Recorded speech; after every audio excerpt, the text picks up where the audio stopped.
Bonsoir à toutes et à tous, bienvenue à Sciences Po pour les externes.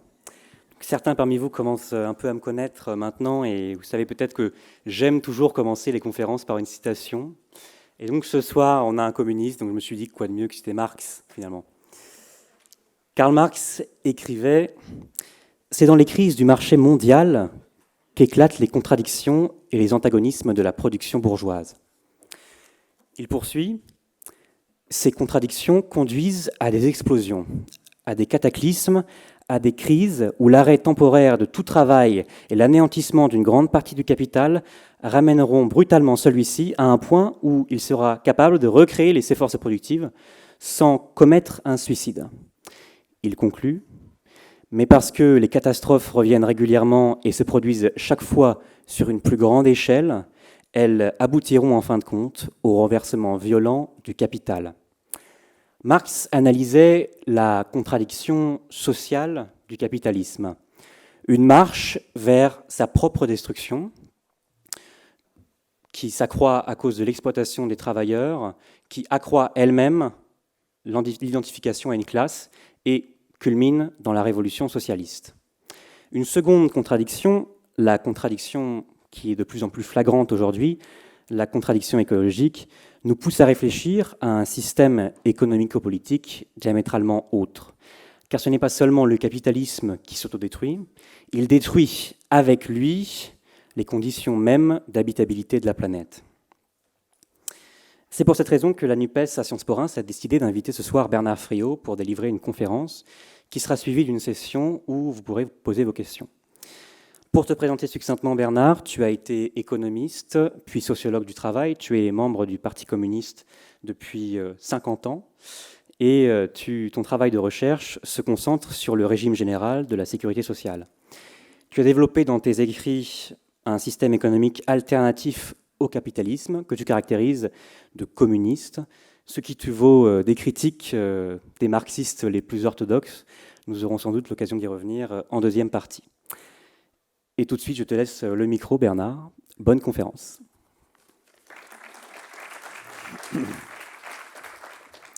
Merci Julien, merci à la NUPES. Tu as insisté effectivement sur l'analyse du capitalisme comme contradiction et non pas comme système qui ne change que pour se reproduire à l'identique et qui générerait des victimes avec lesquelles on serait solidaire. Enfin, une vision du capitalisme qui ne laisse pas la place à la contradiction. Or, il y a bien une contradiction, il y a bien une classe révolutionnaire qui a été en mesure dans tous les pays capitalistes, sous des formes diverses, de même que le capitalisme n'est apparu dans la féodalité que sous des formes diverses d'un pays à l'autre, eh bien, d'un pays capitaliste à l'autre, les formes d'institution de l'alternative au capitalisme sont variées, mais elles sont réelles. Et je voudrais prendre l'exemple français de ce que la classe révolutionnaire a été déjà capable de conquérir comme institution alternative à celle du capital, et en réfléchissant bien sûr avec vous sur la façon dont nous pourrions actualiser et généraliser ces conquis. Je pars de ce qu'on peut appeler l'inversion capitaliste, qui fait que la production marche sur la tête. Pour produire, il faudrait, j'ai enseigné l'économie à l'université suffisamment longtemps pour connaître le catéchisme, il faudrait d'abord une avance en capital. Une avance en capital, soit sous forme de création monétaire par crédit, la création monétaire se fait par crédit dans le capitalisme, soit sous forme de prêts de groupes financiers sur les marchés des capitaux. Donc, premier temps de la production, une avance en capital sous forme de crédit. Deuxième temps, l'investissement. Et là, avec ce crédit, il y a un investisseur qui achète des matières premières, des machines, qui conçoit également ces machines, les consommations intermédiaires, bref, tout ce qui va permettre, dans un troisième temps, de produire un bien final. Et ce bien final va être vendu sur le marché. Et s'il y a vente, s'il y a validation sociale du caractère productif du travail qui a été mis en œuvre pour faire ce bien, alors il faut d'abord rembourser le prêt, rembourser le crédit, ou verser des dividendes à ceux qui ont apporté une partie de leur capital.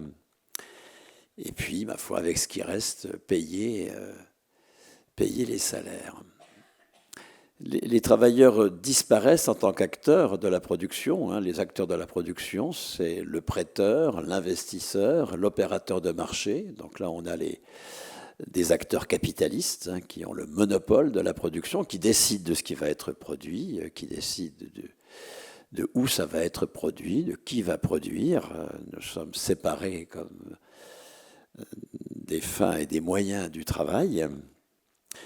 Et les travailleurs qui ont ainsi disparu de la scène, qui sont un coût, le coût du travail, et l'économie politique orthodoxe va qualifier le travail comme une désutilité. Il y a une préférence pour le loisir, enfin tout ce qu'on enseigne, toutes les sottises qu'on enseigne en microéconomie en première année dans une fac de sciences éco. Et le salaire, c'est un salaire à la tâche qui reconnaît la tâche qui a été validée comme productive sur le marché. C'est un salaire qui intervient à la fin, après, alors que le préalable, c'est l'avance en capital. Là, on marche complètement sur la tête. Les producteurs ne sont pas les acteurs décisifs. Et le salaire arrive à la fin, alors que c'est la seule condition pour qu'il y ait production. La production, ça n'est que du travail. Il faut produire les matières premières, concevoir les outils, produire l'énergie, produire toutes les consommations intermédiaires, amener tout ça par transport dans les lieux de production. Derrière le mot investissement, il n'y a en réalité que du travail. Il n'y a pas du tout besoin d'apporter des capitaux pour investir. Il ne faut apporter que du travail. Et pour apporter du travail, il faut que nous ayons des personnes titulaires d'un salaire. Le seul préalable à la production, la seule avance nécessaire, c'est le salaire. Ni le crédit, ni l'investissement ne sont nécessaires. Or, nous sommes dans une religion qui, au contraire, pose comme dogme ces préalables-là. Et tant que nous adhérons à ces préalables, tant que nous sommes aliénés à cette inversion capitaliste, nous allons, par exemple, nous demander comment on finance. Vous voulez faire ça, mais alors, comment on finance? On va se demander, on va proposer un pôle public de crédit, supposé vertueux, relativement à du crédit privé. On va proposer une banque centrale qui prête directement à l'État. C'est-à-dire on va s'inscrire dans l'inversion capitaliste, qui est une religion d'autant plus redoutable qu'elle est sans Dieu. Les religions sans Dieu sont les plus redoutables. Et d'ailleurs, il serait bon que nous nous battions davantage pour la seule laïcité qui nous manque aujourd'hui, c'est-à-dire la séparation de l'État et de l'Église capitaliste, qui, elle, est omniprésente dans l'État, omniprésente dans le système éducatif, omniprésente dans nos représentations les plus spontanées. Nous sommes de grands croyants dans la religion capitaliste. Et la classe révolutionnaire a commencé à remettre la production sur ses pieds. Ses pieds, c'est les producteurs. Ni le crédit, ni l'investissement, ni les opérateurs de marché, ces trois acteurs capitalistes qui dominent la production aujourd'hui ne sont utiles. Tout cela est inutile. Pour produire, les seuls déficits qu'il faut craindre, c'est les déficits de recherche scientifique, les déficits de capacité de production, les déficits d'accueil de migrants. Enfin, il y a des tas de déficits auxquels nous devrions être plus attentifs dans un pays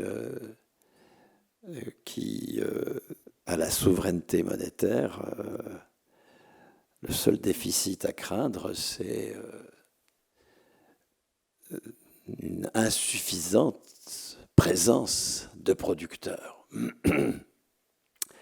et une insuffisance science et technologie pour mettre en œuvre le travail de ces producteurs. Ce que je dis là n'est pas du tout contradictoire avec une perspective écologique, bien sûr, hein, où il s'agit, parce qu'on a remis la production sur ses pieds, parce que la production n'est plus une production indifférente à la valeur d'usage, parce que la production n'est plus vouée à reproduire le capital, à produire de la valeur pour la valeur, elle n'a plus une fonction tautologique comme aujourd'hui, on produit de la valeur pour la valeur. C'est ce qui est à l'origine de la folie anthropologique et écologique dans laquelle nous sommes embarqués. À partir du moment où nous mettons la production sur ses pieds, c'est-à-dire où ce sont les travailleurs qui décident, alors nous pouvons engager un rapport réflexif avec le reste du vivant, la nature, en sachant que nous sommes débiteurs, bien sûr, comme êtres vivants des autres êtres vivants et de la nature. Mais ce rapport réflexif-là suppose une mobilisation à l'échelle internationale de la science, de la technologie. Nous ne sommes pas dans un monde fini auquel nous devrions nous adapter. Là, nous ne sommes plus un genre humain si nous pensons que nous sommes une espèce parmi d'autres qui s'adapte à son environnement. Non. Nous sommes la seule espèce qui est en capacité de se constituer à grande échelle un patrimoine extérieur à nos gènes. Nous sommes la seule espèce en capacité de déjouer l'évolution, d'avoir une responsabilité vis-à-vis du reste du vivant et vis-à-vis de la nature, non pas celle que nous exerçons en surplomb depuis la modernité de façon imbécile, bien sûr, mais le fait de contester totalement et de constater de toute façon l'impasse dans laquelle nous mène la bourgeoisie capitaliste dans la façon dont elle organise le travail, le fait de le contester ne doit pas nous conduire à une espèce de démission collective dans laquelle nous renoncerions au travail, à la valeur, à la monnaie, à la division internationale du travail, à la recherche scientifique, à la mise en œuvre de technologies, enfin bref. Une chose est d'être comme un con à la Silicon Valley à prévoir qu'on passe 50 ans de notre vie dans un aéronef pour aller sur Mars, après avoir rendu la Terre inhabitable.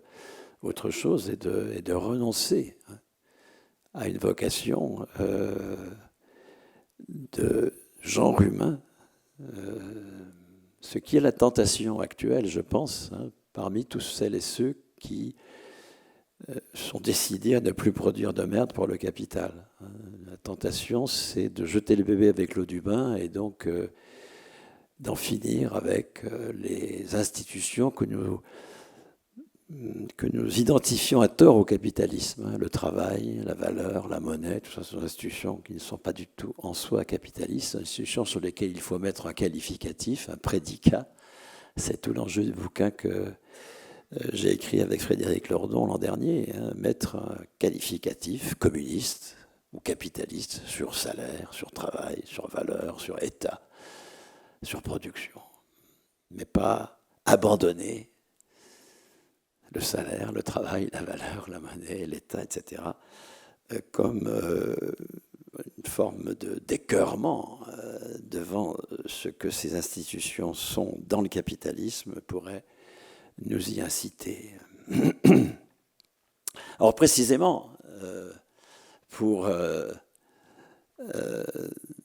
nous appuyer dans la bataille pour construire un travail communiste, une valeur communiste, une monnaie communiste, des emplois communistes, un salaire communiste, un État communiste, nous avons un déjà-là tout à fait considérable parce qu'encore une fois, il n'y a pas qu'une seule classe, il n'y a pas que la bourgeoisie comme classe en capacité de faire valoir ses intérêts, il n'y a pas qu'une seule classe pour soi, il y en a deux, et la classe révolutionnaire a été capable, sous des formes diverses selon différents rapports sociaux des pays capitalistes, de mettre en place des institutions qui remettent la production sur ses pieds face à l'inversion capitaliste. Et je voudrais insister sur deux d'entre elles. D'une part, le passage du salaire capitaliste au salaire communiste, et d'autre part, le passage de l'avance en capital à l'avance en salaire dans la production. Donc d'une part, le statut économique de la personne, et d'autre part, la production elle-même. En matière de statut économique de la personne, donc nous partons au départ, au XIXe siècle, d'une rémunération, d'un salaire capitaliste qui est ce que Marx appelle très justement le prix de la force de travail, c'est-à-dire la reconnaissance des besoins dont je suis porteur pour faire telle tâche. Le mot central, c'est tâche, c'est le paiement à la tâche. La forme canonique de mise au travail dans le capitalisme, c'est le travail indépendant. C'est le travail qui est le plus facilement exploitable. Prenez un paysan FNSEA, il est très endetté auprès du Crédit Agricole, il se fournit auprès de bailleurs et il vend à la centrale d'achat de Leclerc ou à Lactalis. Et ces trois groupes capitalistes ponctionnent évidemment l'essentiel de la valeur qu'il produit à travers les prix qu'ils lui imposent, soit les prix de vente, soit les prix d'achat, soit les taux d'intérêt, bref. La valeur que produit ce travailleur indépendant est totalement absorbée par les groupes capitalistes avec deux réalités. D'une part, ce travailleur, en fait, n'a pas la maîtrise de son travail. Il fait le travail que lui imposent clients et fournisseurs et prêteurs. Qui lui laisse quoi ? Qui lui laisse de quoi être encore demain à faire la tâche qui est leur vache à lait, bien sûr, donc rémunération à la tâche. Et face à son illusion d'indépendance rend encore plus facile finalement son exploitation par les groupes capitalistes. Les travailleurs se sont organisés pour dépasser cette situation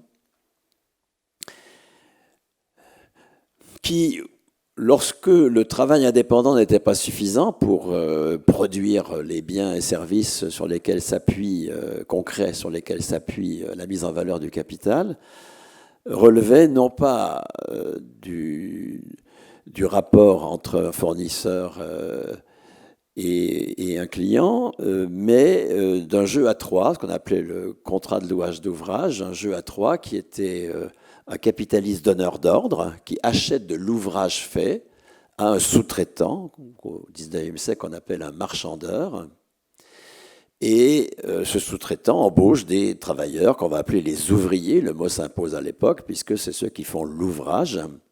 C'est un mode de rapport de travail qui relève lui aussi complètement du droit du commerce, tout comme celui avec les travailleurs indépendants. Il n'y a pas de droit du travail. Le capitalisme, évidemment, souhaite mettre tous les rapports de travail sous le masque de l'illusion de l'égalité des parties qu'il y a dans un rapport commercial.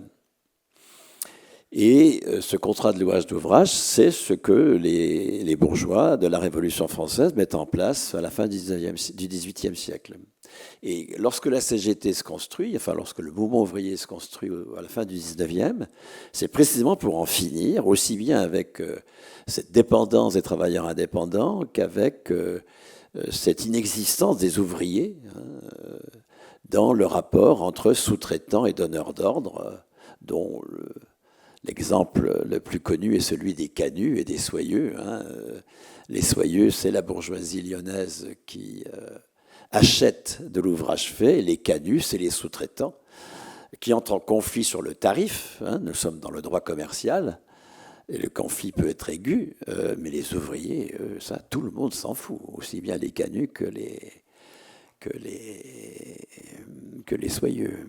Et c'est l'affirmation des travailleurs qui va construire la CGT et qui va aboutir à une première étape dans le passage du salaire capitaliste, c'est-à-dire le paiement à la tâche, au salaire communiste. Et cette première étape, c'est le Code du travail de 1910. En 1910, vous avez une énorme victoire de la CGT, c'est l'interdiction de la sous-traitance. Le marchandage est interdit. Les soyeux lyonnais de devenir les employeurs des ouvriers. Ils ne peuvent plus masquer l'exploitation sous le voile du commerce. Et de cet affrontement explicite entre bourgeoisie et travailleurs va naître le salaire, qui, jusqu'au XIXe siècle, n'est pas institué du tout. Il n'y a pas d'institution du salaire. Et il se fait en deux temps. Le premier, à partir de 1910, dans le cadre de l'emploi. Parce que le Code du travail, sa grande invention, c'est l'emploi, en obligeant les capitalistes à devenir employeurs. On voit très bien aujourd'hui, je ne sais pas, avec Deliveroo ou Uber, que le capitaliste ne veut jamais être employeur, bien sûr. Encore une fois, toujours situé dans le droit commercial, les rapports de travail.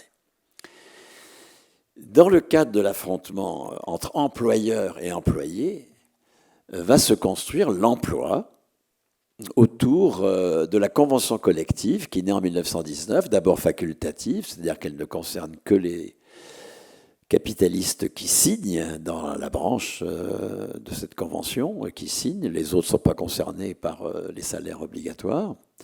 Elle deviendra obligatoire après les occupations d'usines de 1936, en 1937, mais c'est tellement conflictuel que dès 1938, l'effondrement du Front populaire fait que la loi d'extension des conventions collectives est supprimée, que la négociation collective des salaires est interdite, que c'est les préfets puis les ministres qui décident des salaires. Et ce n'est qu'en 1950 que la loi de négociation collective des salaires est restaurée, et de 50 à 75, l'essentiel de l'activité syndicale va être de construire les conventions collectives et donc le salaire à la qualification. Le salaire à la qualification, c'est tout à fait autre chose que le salaire à la tâche. On s'en est parfaitement rendu compte pendant le confinement. Les travailleurs du privé qui avaient un CDI et un salaire qui respectait la convention collective ont conservé 84% de leur salaire. Parce que le salaire à la qualification, ce n'est pas de la rémunération à la tâche. Il ne reconnaît pas du tout la tâche qui est faite. Pas du tout. Là, on sort de la logique capitaliste. C'est pour ça que vous avez un tel acharnement de classe contre le salaire à la qualification. C'est pour ça qu'aucun jeune ne peut sortir du système éducatif aujourd'hui en étant payé au salaire à la qualification. Il va être dans de l'insertion avec des tas de dispositifs qui sont du salaire à la tâche, des CDD de mission, enfin, etc., etc. Le cœur de la rémunération capitaliste, c'est le salaire à la tâche. Et nous avons vu à grande échelle l'immense conquête qu'est la convention collective, puisqu'elle a permis à des gens qui n'avaient aucune tâche pendant le confinement de conserver 84% de leur salaire, parce qu'ils sont payés pour la qualification de leur poste. Et la qualification ne décrit pas du tout la tâche. La qualification ne renvoie pas au travail concret. La qualification renvoie au travail abstrait. On prend au travail en tant qu'il produit de la valeur économique et pas simplement en tant qu'il produit des valeurs d'usage. Et donc on prend tous les postes d'une branche et quel que soit leur contenu, on va les classer au même niveau, enfin une hiérarchie des niveaux de qualification. Donc on va classer au même niveau, je sais pas quoi, un cariste, un hôte d'accueil, une comptable, etc. On va les classer au même niveau, bien que les tâches qu'ils font soient totalement différentes, parce que la qualification désigne non pas l'utilité sociale qui est produite dans telle tâche, mais désigne la valeur économique qui est produite. Et donc le salaire va dépendre de la contribution du poste à la valeur économique produite, de la qualification du poste. La qualification, c'est pas le diplôme. Le diplôme, il dit ce qu'on sait faire, ça c'est le travail concret. La qualification de la convention collective, c'est tout à fait autre chose, et qui est en permanence contestée par le patronat, qui dit la contribution du poste de travail à la production de valeur économique, dissociée de l'activité concrète qui est faite. Nous sommes dans le travail abstrait. Cette victoire est très importante. Encore une fois, nous en avons eu l'exemple pendant le confinement. Lorsque on peut requalifier, comme on dit, en emploi une situation de travail indépendant, d'auto-entrepreneur, pardon, par exemple des livreurs Deliveroo ou toutes des situations qui sont fictivement du travail indépendant, bien sûr. Et si on peut les convertir en emploi, les requalifier, comme on dit, évidemment, c'est une forme de conquête. Et disons, la rémunération capitaliste, c'est l'infra-emploi. Et tout ce que je viens de décrire, c'est une conquête sur l'infra-emploi pour créer l'emploi. Sauf que la limite de l'emploi et du salaire à la qualification, c'est que les postes de travail, ce n'est pas les travailleurs qui en décident. Ils ne décident ni de leur contenu, ni de leur localisation, ni de qui les tient. Et donc tout l'enjeu pour la CGT au cours du XXe siècle, ça a été de faire passer la qualification du poste à la personne et d'attribuer les droits non pas au poste de travail et au contrat de travail. Vous voyez bien que dans le dispositif de l'emploi, c'est le contrat de travail, créé d'ailleurs par le Code de 1910. Il n'y avait pas de contrat de travail avant parce qu'il n'y avait pas de droit du travail. Le travail n'était pas institué, c'était le droit commercial. Donc il y avait des contrats commerciaux, mais il n'y avait pas de contrat de travail. Le contrat de travail suppose l'institution du travail, ce qu'opère le Code du travail de 1910. Et donc, le contrat de travail est le support des droits. Sauf qui décide du contrat de travail? Ni vous ni moi. Et donc, tout l'enjeu pour la CGT, ça a été de dépasser l'emploi et le contrat de travail. Qui est une conquête. Ne me faites pas dire du mal de l'emploi et du contrat de travail. C'est une conquête, mais c'est une conquête qui a été dépassée. C'est la troisième étape. Première étape, le Code du travail de 1910 qui invente l'employeur, c'est ça. Le Code du travail invente l'employeur. Il n'y avait pas d'employeur jusque-là. Deuxième temps, sur cette base-là, la création du salaire à la qualification comme caractéristique de l'emploi. Un emploi, c'est lorsqu'un... Alors, au sens de l'INSEE, c'est un concept qui est tellement extensif qu'il n'a aucun sens. C'est toute situation de travail. Bon, alors ça ne nous permet pas de comprendre. Mais dans un sens théorique, emploi, il y a emploi lorsque le poste de travail est le support de trois droits. Le salaire à la qualification, de la convention collective qui s'impose à l'employeur, le respect des règles d'embauche, de licenciement, de santé, d'assurance protective du personnel, enfin, etc., de temps qu'édicte le Code du travail, et la cotisation à la sécurité sociale. Lorsque un poste est le support de ces trois droits-là, il y a emploi. Sinon, nous sommes dans l'infra-emploi des travailleurs indépendants et des auto-entrepreneurs et de tous ceux qui ont un emploi, mais avec un CDD de mission, en fait, etc. Quelque chose qui ne respecte pas la convention collective.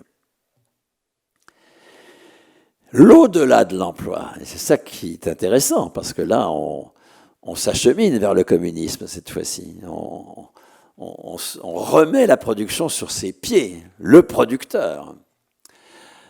Ce qui n'est pas encore le cas avec l'emploi, puisque le support des droits, ce n'est pas le producteur, c'est le poste. Et le poste, c'est la bourgeoisie qui en décide. C'est pour cela qu'il est extrêmement... Il faut vraiment s'interroger sur une proposition d'attribuer à tous un contrat de travail. C'est une grande régression par rapport à ce que la CGT singulièrement, mais aujourd'hui pas toute seule, avec Solidaire, avec la FSU, pour prendre les trois syndicats, disons, de classe de notre pays. Ces syndicats, mais la CGT, parce que historiquement, c'est elle qui a fait le boulot pour l'essentiel, ont construit un au-delà de l'emploi, dans lequel ça n'est plus le poste qui est le support des droits, mais la personne même du travailleur. Et ça concerne aujourd'hui le tiers des plus de 18 ans en France. Ce n'est pas du tout une toute petite conquête, c'est une conquête considérable. Alors, quels ont été les lieux de la conquête? Le lieu du passage de la qualification du poste à la personne. Ce n'est plus le poste qui est le support des droits, qui est le support de la qualification, donc du salaire, c'est la personne même. Le lieu de ces conquêtes, les lieux de cette conquête, ça a été d'une part et d'abord la fonction publique. Ce qui définit un fonctionnaire, c'est qu'il est titulaire de sa qualification. Ne traduisez pas, ben oui, il est titulaire de son diplôme, mais bien sûr qu'on est titulaire de son diplôme. Mais avec votre diplôme, vous pouvez vous torcher si vous n'avez pas de qualification. Il ne vous sert à rien. Dans l'ordre du travail. Il faut convertir un diplôme en qualification, ce qui est tout à fait autre chose. Si avec votre thèse, vous ne pourrez rien faire si vous n'entrez pas dans une convention collective ou dans un statut de la fonction publique qui va vous qualifier ou qualifier votre poste. Le diplôme peut être une condition, mais en aucun cas il n'est un support de la qualification. La qualification, ce n'est pas le diplôme. Le diplôme, c'est la certification. Donc faire passer la qualification à la personne, c'est non seulement attribuer aux personnes un diplôme, ça la bourgeoisie l'accepte. Il faut se battre pour la démocratisation des diplômes, mais globalement, il n'y a pas d'obstacle rédhibitoire que met la bourgeoisie au fait que nos personnes soient titulaires de diplômes, c'est-à-dire reconnues comme en capacité de faire tel travail concret. Mais en revanche, elle s'oppose, mais absolument, à ce que nos personnes soient titulaires d'une qualification, c'est-à-dire reconnues comme en capacité et en responsabilité de la production de valeur économique. Ça, c'est un refus total, puisque la bourgeoisie a le monopole à travers le crédit, l'investissement et les opérateurs de marché sur la production.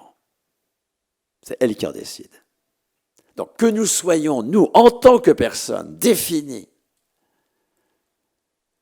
comme en capacité et en responsabilité de produire de la valeur, ça, c'est un enjeu de classe décisif. C'est le lieu décisif de la lutte de classe. Ce n'est pas de transformer de l'infra-emploi en emploi. Proposer que toute personne soit titulaire d'un contrat de travail ou de formation, comme le fait France Insoumise ou comme le fait le Parti communiste, c'est honorer la première étape de la conquête de la CGT. Mais c'est être très en retrait sur cette seconde étape qui est de faire, enfin la troisième étape, première étape, conquérir l'effet que le capitalisme soit un employeur. Deuxième étape, construire le salaire à la qualification du poste, l'emploi. Troisième étape, le salaire à la qualification personnelle. Si nous voulons être une NUPS à la hauteur de l'enjeu communiste, ce n'est pas du tout le contrat de travail pour tous qu'il faut revendiquer. C'est la qualification pour tous comme institution de la souveraineté des personnes sur le travail. Si nous voulons sortir le travail de la folie écologique et anthropologique du capitalisme, il faut absolument que nous conquérions les institutions de notre souveraineté sur le travail. Et d'abord que notre statut de personne soit défini par rapport à la souveraineté sur le travail. Et le contrat de travail ne le fait pas du tout, cela. Ce qui opère cette possibilité de souveraineté, c'est une condition nécessaire mais pas suffisante, on va le voir, c'est que nos personnes deviennent titulaires d'une qualification. C'est la définition du fonctionnaire. C'est pour ça que vous avez une telle haine de classe de la bourgeoisie contre la fonction publique. Pas contre les services publics. Les services publics, elle adore. Dès lors que c'est elle qui les fait. Si c'est Veolia qui est chargée de la flotte dans la commune, elle adore. La fonction publique, ça, elle est. Parce que la fonction publique, elle sort les travailleurs de l'aléa du poste de travail. L'emploi les sortait de l'aléa de l'activité, ce qui est déjà très important. L'aléa de l'activité qui marque le travailleur indépendant et qui en fait le plus exploité des travailleurs. Salariés du privé dans la convention collective, il y a déjà une moindre exploitation, mais on reste sous l'aléa du poste de travail, du marché du travail. Fonctionnaire, c'est fini. Cet aléa-là a disparu. Il y a une qualification de la personne. C'est pour ça qu'aujourd'hui, je lisais encore un témoignage cet après-midi, si vous prenez des tas de services infirmiers, ils sont faits non plus par des fonctionnaires, mais par des auto-entrepreneurs qui sont recrutés sur des applications spécifiques par les établissements ayant besoin d'infirmiers, qui les recrutent à la journée, à la semaine, enfin, etc., etc. Là, on est dans l'infra-emploi. Dans l'infra-emploi, mais encore une fois, passer de l'infra-emploi à l'emploi n'est pas la solution. Il s'agit de passer de l'infra-emploi à l'au-delà de l'emploi, pour honorer la conquête de la CGT. L'enjeu pour les livreurs de Deliveroo, c'est pas qu'ils deviennent employés de la plateforme, ce que d'ailleurs beaucoup ne veulent pas être, à juste titre. L'enjeu pour les salariés de Deliveroo, les livreurs de Deliveroo, c'est qu'ils deviennent salariés, c'est-à-dire titulaires de leur salaire. Quoi qu'ils fassent. Quoi qu'ils fassent. Les fonctionnaires, pendant le confinement, quoi qu'ils aient fait, ont conservé 100% de leur salaire. Un fonctionnaire n'est pas payé pour ce qu'il fait. Ça, c'est le cas effectivement de tous ceux qui ont un emploi. Ils ne sont pas non plus payés pour ce qu'ils font, ils sont payés pour la qualification de leur poste. Mais il n'est pas non plus payé pour la qualification de son poste, il est payé pour ce qu'il est, en tant que titulaire d'un certain niveau de qualification. C'est pour ça qu'il n'y a pas de chômage dans la fonction publique, et c'est pour cela que la pension de la fonction publique, c'est la poursuite du meilleur traitement, du dernier, qui par définition est le meilleur, puisqu'ils ne peuvent pas baisser en qualification à l'occasion d'un changement de poste, puisque ce n'est pas le poste qui décide de leurs droits. En termes écologiques, c'est fondamental. Alors, je ne dis pas que les fonctionnaires honorent leur statut. Nous verrons qu'il y a encore beaucoup de chemin à faire pour aller vers le communisme encore davantage. Nous sommes en route vers le communisme et il faut encore continuer. Mais comment voulez-vous décider dans une entreprise si vos droits dépendent du contrat que vous passez avec elle? Ben, vous allez fermer votre gueule. C'est évident. Il n'y aura pas de rupture écologique.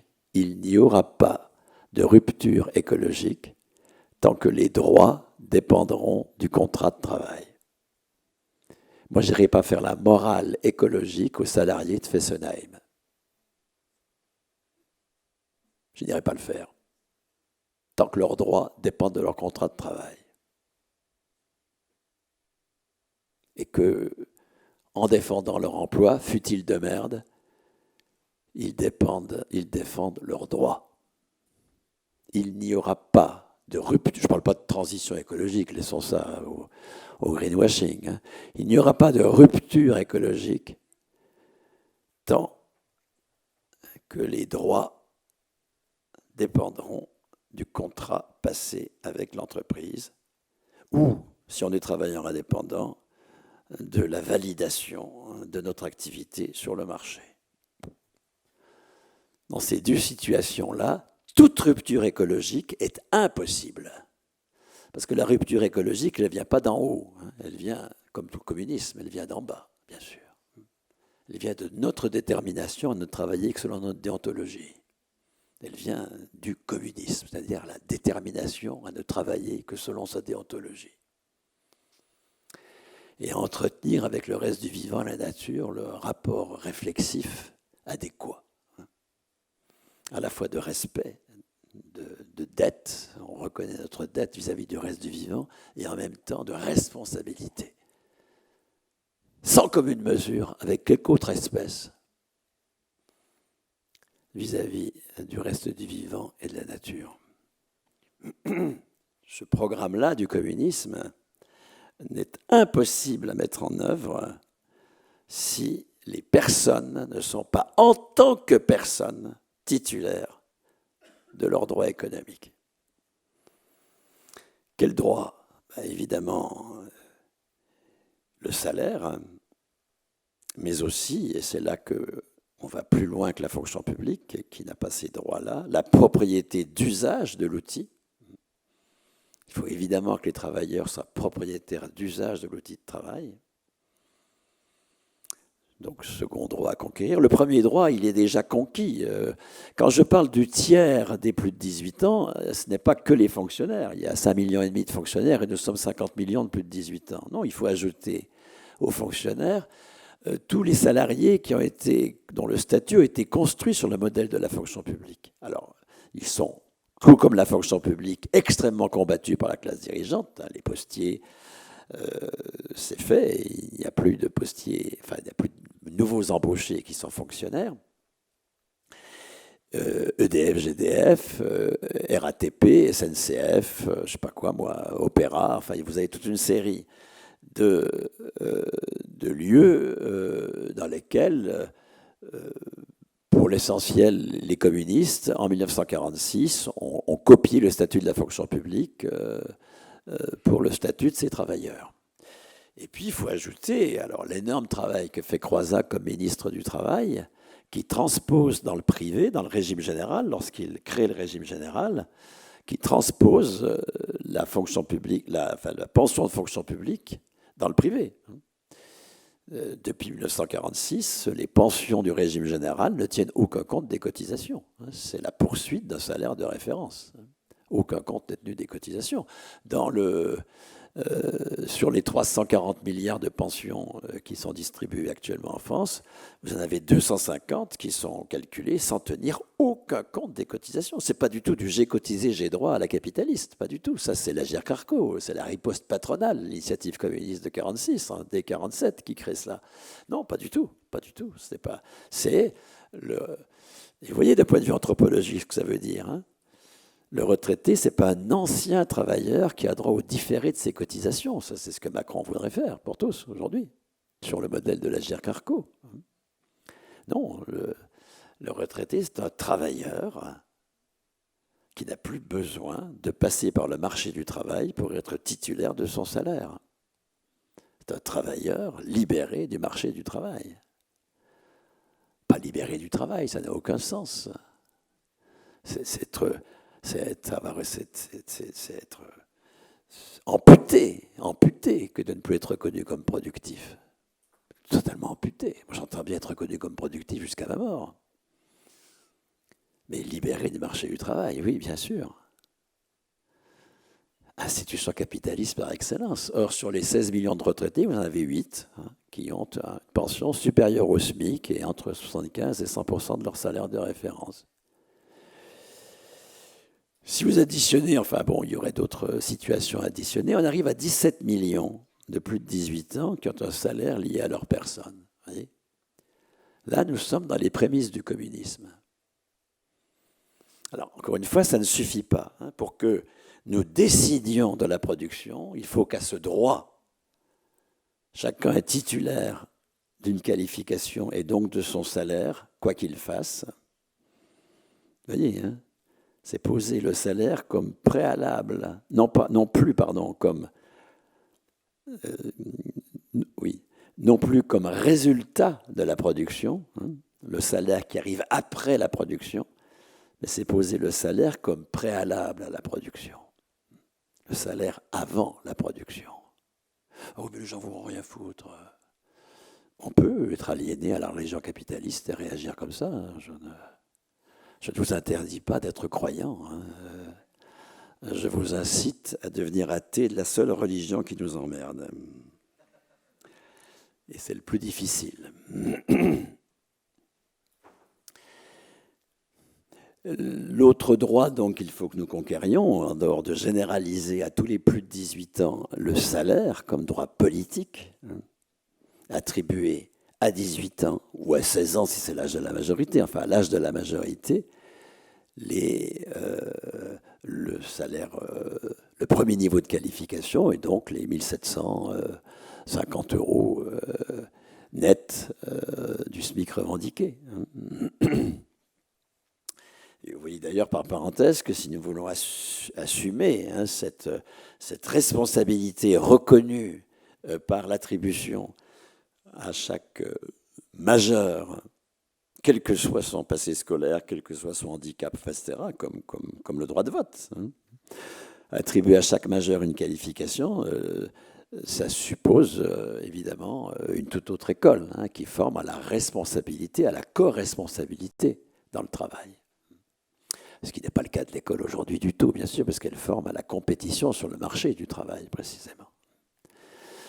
Et donc, le deuxième droit nécessaire pour que nous sortions de l'impasse écologique et anthropologique dans laquelle nous sommes, c'est le fait que tout majeur soit propriétaire d'usage de l'outil de travail qu'il utilise, et donc qu'il décide dans l'entreprise.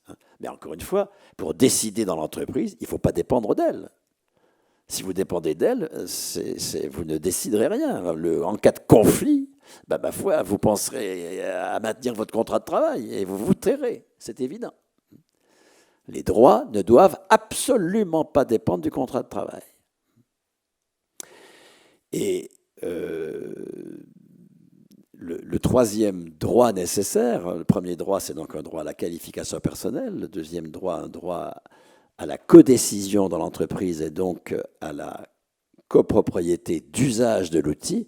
Puis le troisième droit, c'est le droit de décider également dans toutes les instances de coordination de l'activité économique et d'abord dans les instances de création de la monnaie. La création monétaire de devenir un acte citoyen. Il faut trouver les institutions. Moi, je ne suis pas spécialiste de sciences politiques, il y en a ici, bon, c'est à eux de faire le boulot. Hein. Moi, je suis un sociologue du travail, mais il faut absolument que nous trouvions les institutions qui permettent aux citoyens, aux majeurs, à tout majeur, de décider de la création monétaire, de décider de l'implantation de telle ou telle entreprise ou de sa disparition sur le territoire, des accords internationaux qui vont être passés dans le cadre de la Division internationale du travail, etc., etc. Toutes ces décisions-là, qui sont des décisions méso- ou macroéconomiques, doivent devenir le fait des citoyens. C'est très important parce que si nous n'enrichissons pas la citoyenneté de tout cela, elle va s'effondrer. Nous sommes, comme classe révolutionnaire, dans la même situation que l'était la bourgeoisie en 89, qui est à cette époque classe révolutionnaire. Elle proclame « Les humains naissent et demeurent libres et égaux en droit ». C'est une proclamation stupéfiante dans une société aristocratique dans laquelle, où par définition, on ne naît et ne demeure pas libres et égaux en droit. Et c'est sur la base de cette proclamation stupéfiante, fruit de longues élaborations préalables, que va se construire dans un conflit qui va durer un siècle et demi, puisque le droit de vote pour les femmes, c'est 1944 en France, qui va se construire le droit de citoyenneté, où nous sommes pris comme majeurs dans l'abstraction de notre majorité. Encore une fois, qui et quoi que nous soyons, nous sommes majeurs, et cette majorité nous postule en capacité et en responsabilité de la chose publique. Sauf que si dans la chose publique, il n'y a pas l'essentiel, c'est-à-dire il n'y a pas le travail, il n'y a pas la production, qui sont maintenus comme monopole de la bourgeoisie et tenus hors de toute considération politique. La politique s'arrête à l'entrée de l'entreprise, à l'entrée des banques quand elles créent de la monnaie. Si les lieux décisifs de la chose publique sont évidemment exclus de la délibération politique, eh bien, les catégories populaires et les jeunes ne votent plus, ou votent sortons les sortants, enfin des trucs qui nous mènent droit au fascisme, qui est le joker de la bourgeoisie, bien sûr. Le fascisme est toujours le joker de la bourgeoisie quand il y a une espèce d'incertitude politique. Et donc, il y a urgence, vraiment, à enrichir la citoyenneté, à poser tout majeur comme titulaire de 3 droits. Le premier niveau de qualification, et donc le salaire revendiqué comme salaire minimum, tout le monde à 18 ans. 2, la propriété d'usage de tous les outils de travail auxquels il aura affaire, et donc la codécision dans l'entreprise. 3, dans lequel il n'y aura plus d'employeurs ni de capitalistes, évidemment. 3, la codécision, là encore, enfin la codécision, ça ne veut pas dire avec des employeurs, ça veut dire avec les autres citoyens. Alors à des échelles adéquates, on ne va pas codécider sur une boulangerie comme on codécide sur la SNCF. Ce sera des échelles de quartier ou des échelles nationales ou des échelles maison. Enfin tout ça est évidemment, là encore, je ne suis pas spécialiste et c'est à d'autres d'y réfléchir, mais la codécision dans les institutions d'organisation de l'activité économique sur le territoire national, à savoir, encore une fois, la création monétaire, les jurys de qualification, les décisions sur l'implantation des entreprises, etc. Voilà ce que la première conquête, le changement du salaire, qui n'est plus le prix de la force de travail, qui n'est plus quelque chose qui reconnaît que je suis au travail, mais quelque chose qui est permanent, un attribut permanent de tout majeur, qui ne dit pas que ce qu'il fait est du travail. Non, bien sûr que non.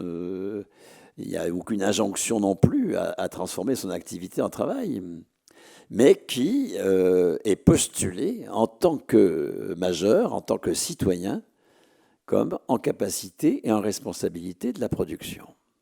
Ça, c'est ça le salaire communiste. Et nous avons déjà des prémices considérables qu'il faut poursuivre en se battant pour le salaire pour les étudiants, le salaire pour les professionnels conventionnés, des sécurités sociales, de l'alimentation, de la culture, du logement, du transport que nous allons mettre en place sur le modèle de la sécurité sociale du soin. Je viens précisément à la sécurité sociale du soin. Parce que là, nous sommes, c'est l'autre point que je voulais bien poser dans mon propos introductif, nous sommes dans une autre dimension du déjà-là communiste, qui est le fait d'assumer de façon communiste la production d'un bien ou d'un service. Et là, nous avons un exemple absolument formidable. J'ai donné, s'agissant du salaire, les exemples de la convention collective, de la fonction publique, du régime des retraites, enfin, etc., etc. S'agissant d'un changement dans la définition de la production et la sortir de l'inversion 1 du crédit, 2 l'investisseur, 3 le producteur qui lui est totalement sous les radars, 4 l'opérateur de marché, 5 on rembourse le prêteur, 6 enfin on paye les travailleurs.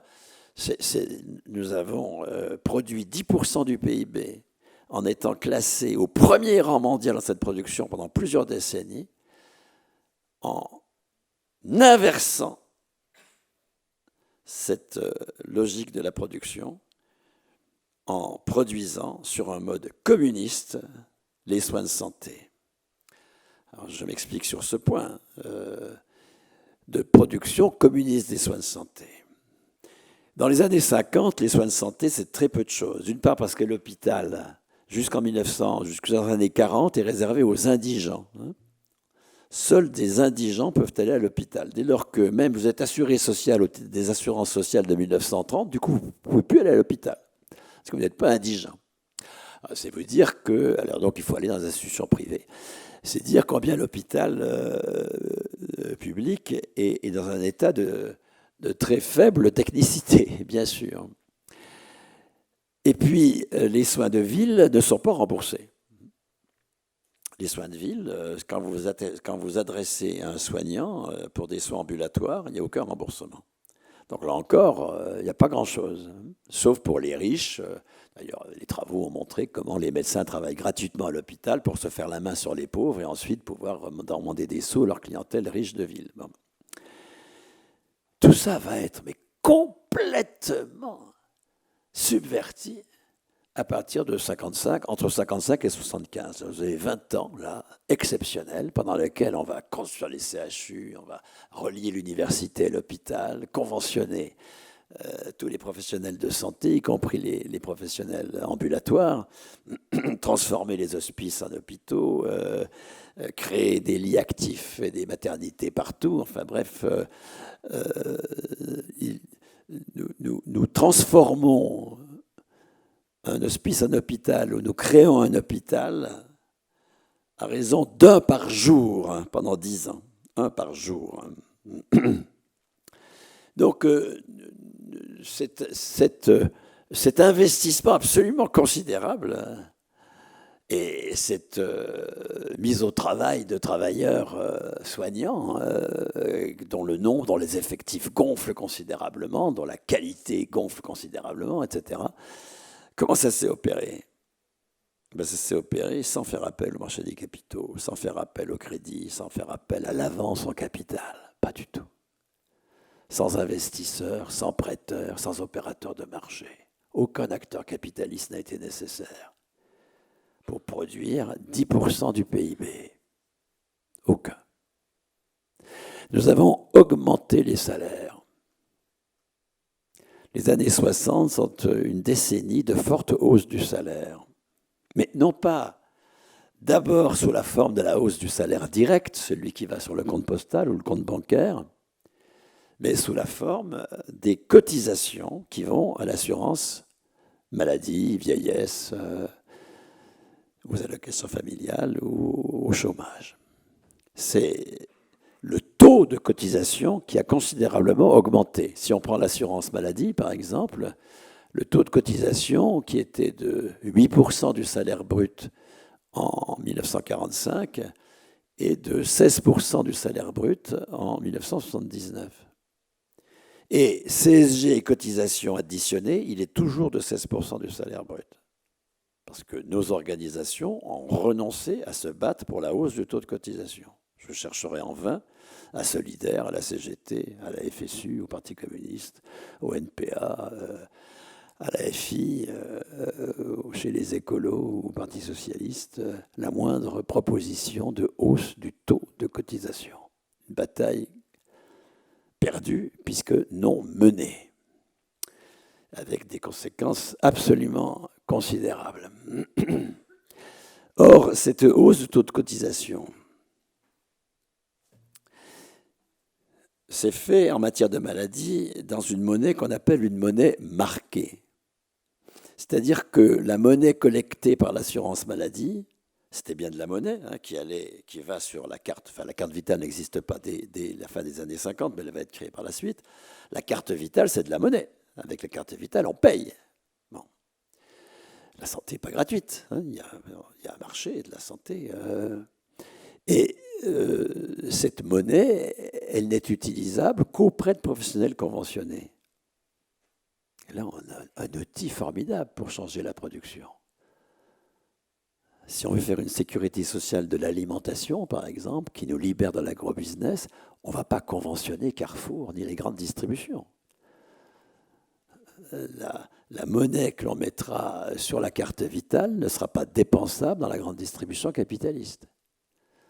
Nous allons donc créer un marché pour tous les alternatifs qui aujourd'hui se battent contre l'agrobusiness, mais restent en marge, sans arriver à sortir de la marge. Nous allons les sortir de la marge, sans inventer le fil à couper le beurre, en étant communistes, en continuant ce que nous avons déjà fait massivement.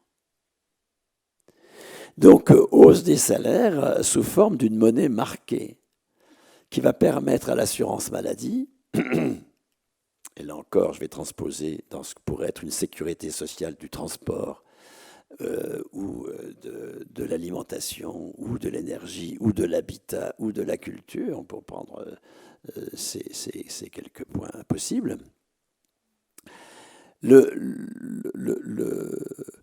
L'assurance maladie, elle a versé l'assurance maladie qui est elle-même du salaire, hein. Il y a une avance en salaire. Hein. L'assurance maladie, elle reçoit du salaire. Voilà ce qu'elle reçoit. Et comment est-ce qu'elle utilise ces salaires? Elle utilise ces salaires pour payer à la qualification personnelle les travailleurs de l'hôpital, qui sont des fonctionnaires. Donc nous avons des travailleurs libérés du marché du travail en étend la fonction publique. Ça ne veut pas dire qu'on étend le fait de travailler pour l'État. Ce n'est pas l'État qui est propriétaire, pas nécessairement. On étend le fait d'être titulaire d'une qualification personnelle, d'être libéré du marché du travail. C'est à fait autre chose.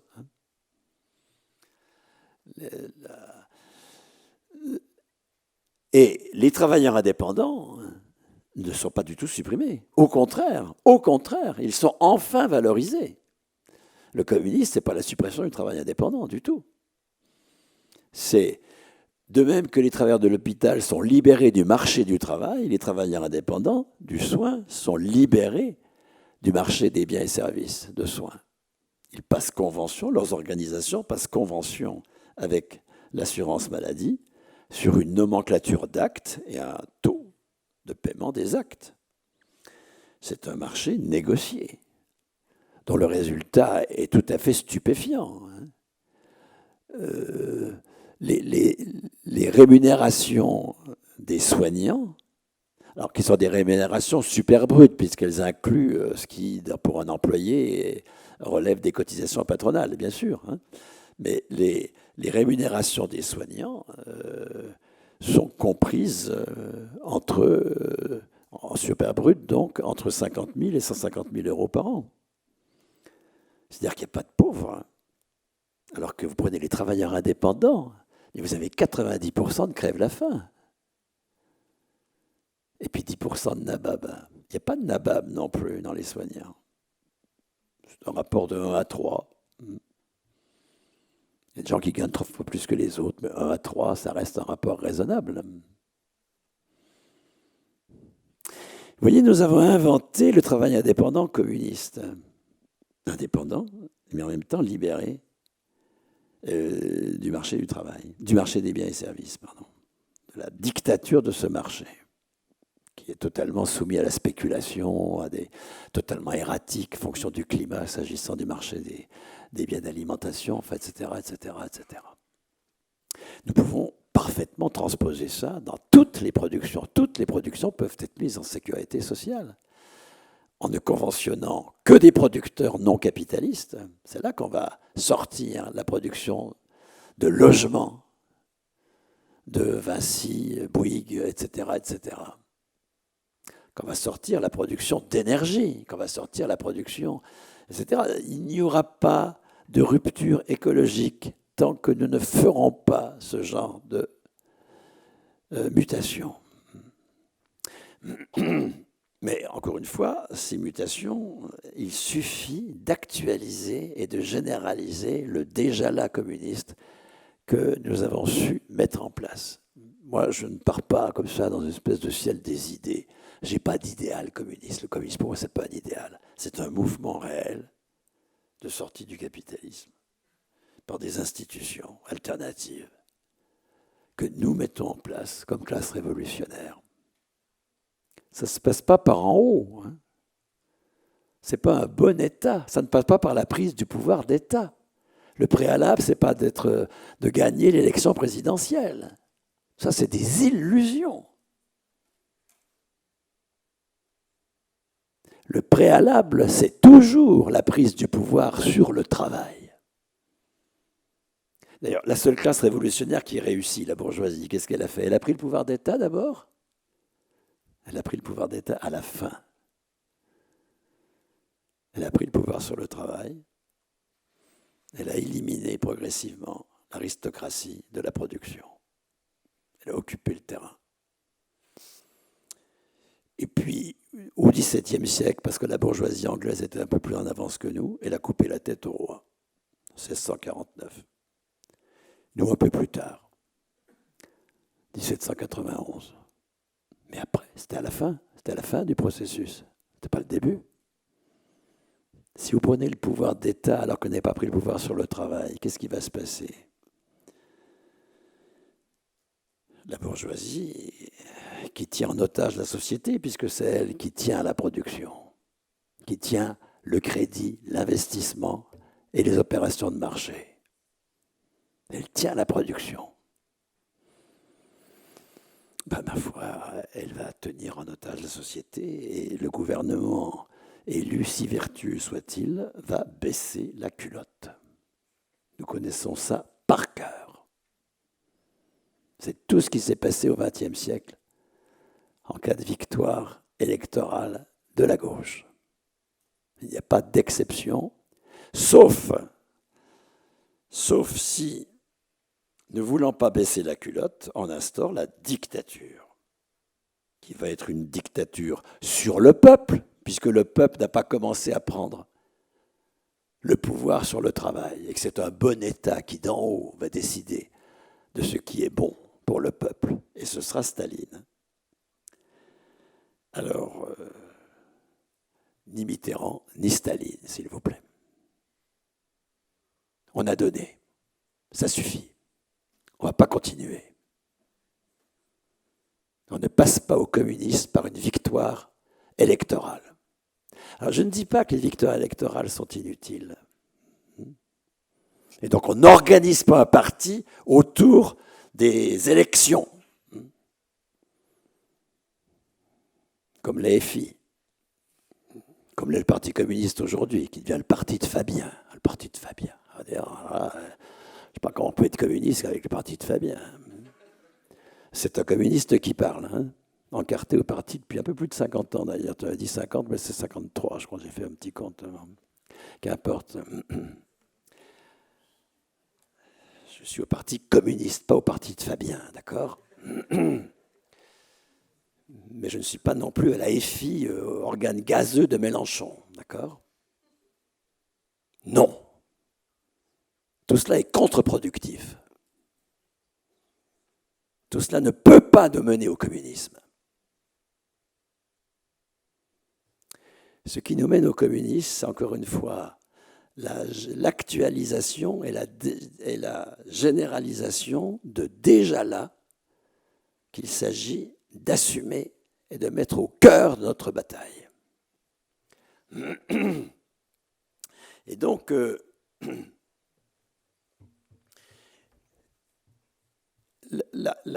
ce cas de stupéfiant, la sécurité sociale du soin telle qu'elle se met en place dans les années 60, ce n'est pas simplement qu'elle libère les travailleurs du marché du travail, s'ils sont à l'hôpital, ou du marché des biens et services, s'ils sont indépendants. Ça, on l'avait déjà vu avant dans la fonction publique, etc.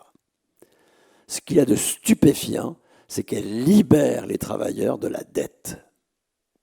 Elle supprime l'avance initiale d'un crédit. Le salaire socialisé dans l'assurance maladie va servir à subventionner l'investissement hospitalier, c'est-à-dire à payer les travailleurs qui font les hôpitaux, qui construisent les machines nécessaires aux soins, les médicaments, etc. à une époque où les entreprises de médicaments n'ont pas encore été privatisées. Alors, privatisation, on va faire de l'assurance maladie la vache à lait de Sanofi. Tout ça est totalement désastreux, bien sûr, hein, mais restons dans les années 60. On a donc un dispositif qui remet entièrement la production sur sa tête. Au départ, il y a des travailleurs. Et des travailleurs titulaires d'un salaire. Et les travailleurs indépendants sont titulaires d'un salaire. C'est le salaire socialisé de l'assurance maladie qui les paye. Et l'assurance maladie paye leurs cotisations à l'assurance maladie, d'ailleurs. Il est payé par l'assurance maladie. C'est l'assurance maladie qui paye les cotisations des soignants conventionnés à l'assurance maladie. Donc on a un dispositif de salaire. Salaire, ça ne veut pas dire contrat de travail. Moi, comme universitaire, je n'ai passé de contrat jamais avec personne. J'étais nommé par les ministres comme professeur. Je n'ai passé de contrat avec personne. Dire, comme le dit FI, État employeur en dernier ressort, ou comme le dit le Parti communiste, sécurité, emploi, formation, c'est-à-dire on va étendre le contrat de travail à tous, c'est une incroyable régression par rapport à ce que nous avons construit. Vous voyez, notre adhésion à la religion capitaliste, le fait que, tout en passant notre temps à dire du mal du capitalisme, en fait, nous adhérons à ces dogmes. Il faut d'abord du crédit avant de commencer à travailler. Mais ça va être bon avec nous. Ce ne sera pas le mauvais crédit des marchés des capitaux, ce sera le bon crédit de l'État. Je m'en fous. Non, il n'y a pas de bon crédit en matière d'investissement. Parce que c'est poser les travailleurs comme les dernières roues de la charrette, qui sont endettés avant même de commencer, alors que c'est eux qui produisent l'investissement. Il n'y a aucune raison qu'ils s'endettent avant même de commencer. Or, nous sommes absolument convaincus qu'il faut du crédit. Aussi bien le programme de FI que celui du Parti communiste, c'est pôle public de crédit. Une catastrophe revendicative. Une aliénation au capital. Le refus de voir le communisme déjà là. De quoi vient ce refus de voir le communisme déjà là? Là, je vous renvoie, parce que là, vous savez, j'appuie vraiment là où ça fait mal, sur ce point. Je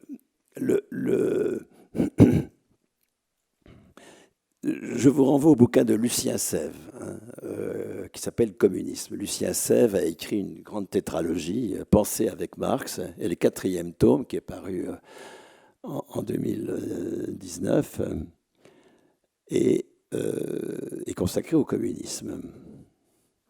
Et il nous montre comment le stalinisme, c'est donc de la social-démocratie dictatoriale. En quoi c'est de la social-démocratie? C'est qu'elle suppose qu'il y a un préalable au passage au communisme, qui est la prise du pouvoir d'État. Et qu'après la prise du pouvoir d'État, il y a un purgatoire qui s'appelle, quand on est passé de l'autre côté, on passe de l'autre côté, après, il y a un purgatoire qui s'appelle le socialisme. Et puis après, il y a un paradis, le communisme.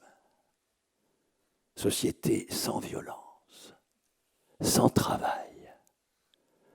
Pêcheur le matin, poète le soir. Des conneries, quoi. Le ciel. Et chacun sait ce que c'est que le ciel. Le ciel, c'est consolation pour demain, dispense de changer les rapports sociaux pour aujourd'hui. Moi, depuis 53 ans que je suis au Parti communiste, je vois des tas de croyants dans le ciel. Mais à IFI, c'est pareil. Et donc, le communisme, c'est une action en train de se faire, comme disent Marx et Engels dans l'idéologie allemande, quand ils moquent la conception du communisme comme idéal, comme futur, etc. Mais je dis pas du tout, le communisme, c'est empirique. C'est le mouvement réel dans lequel nous sortons du capitalisme. Et on sort du capitalisme dans le capitalisme, bien sûr, par le capitalisme.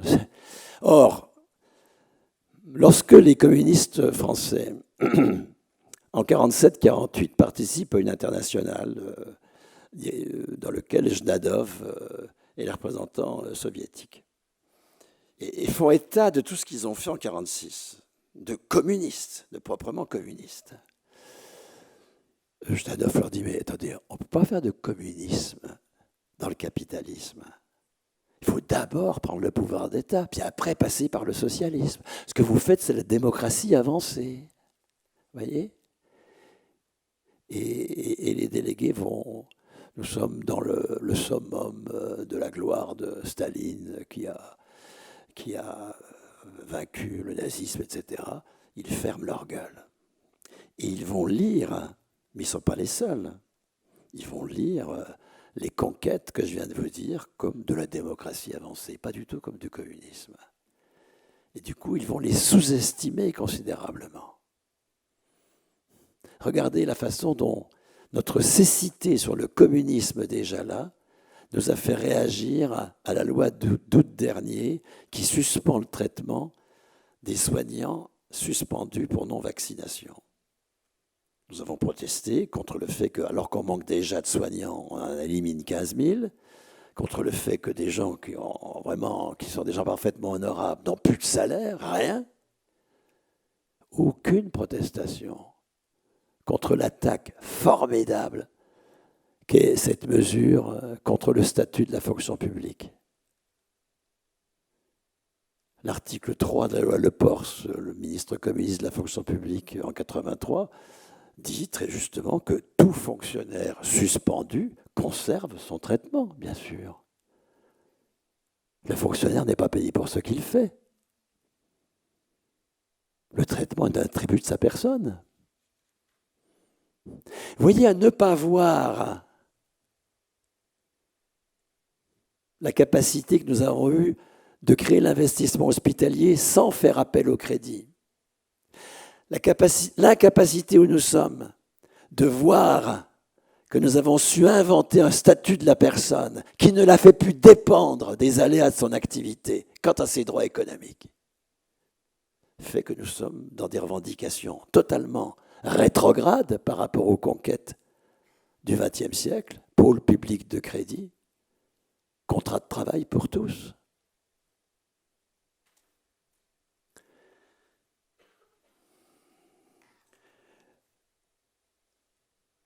Je conclus sur ce point-là du contrat de travail parce que, hélas, c'est donc une des grands éléments mis en avant par EFI, l'État employeur en dernier ressort, ou par le Parti communiste, la sécurité sociale, emploi, formation.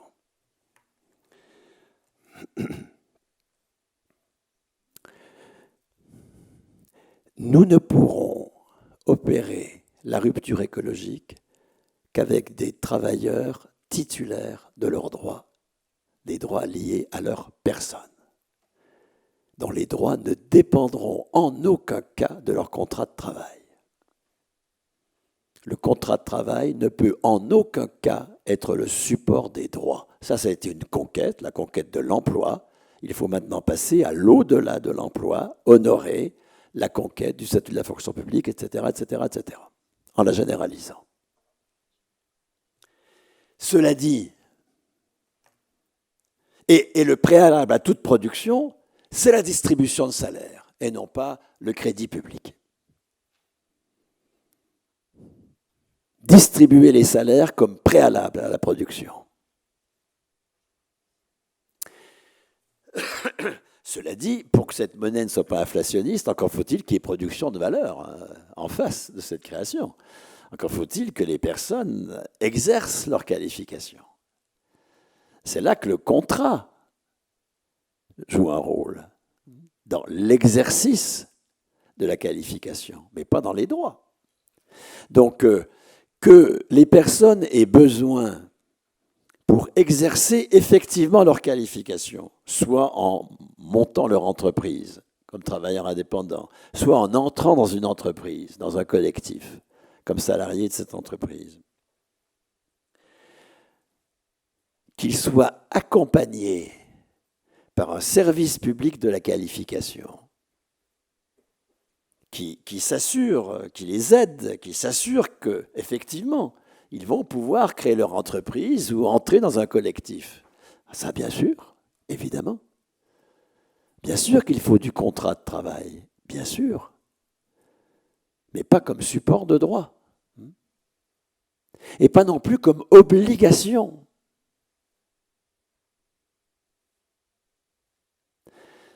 Moi, j'ai été surpris, mais c'est un fait, hein, qu'il faut honorer, je crois, parce qu'il est très intéressant de voir des jeunes infirmières qui aiment leur travail, et qui savent aussi qu'elles ne... Pas simplement qu'ils sont dans la souffrance, bon, beaucoup sont dans la souffrance, mais ce n'est pas parce qu'elles sont dans la souffrance qu'elles disent ce que je vais rapporter. Là. C'est parce qu'elles n'envisagent pas d'être infirmières toute leur vie. D'ailleurs, quand on regarde les statistiques, hein, la durée moyenne de vie aux professions d'une infirmière, c'est 10 ans. Donc, il faut arrêter de raconter que c'est toute la vie. Hein. Je vois des jeunes femmes qui souhaitent démissionner de la fonction publique. On est d'accord, démissionner de la fonction publique.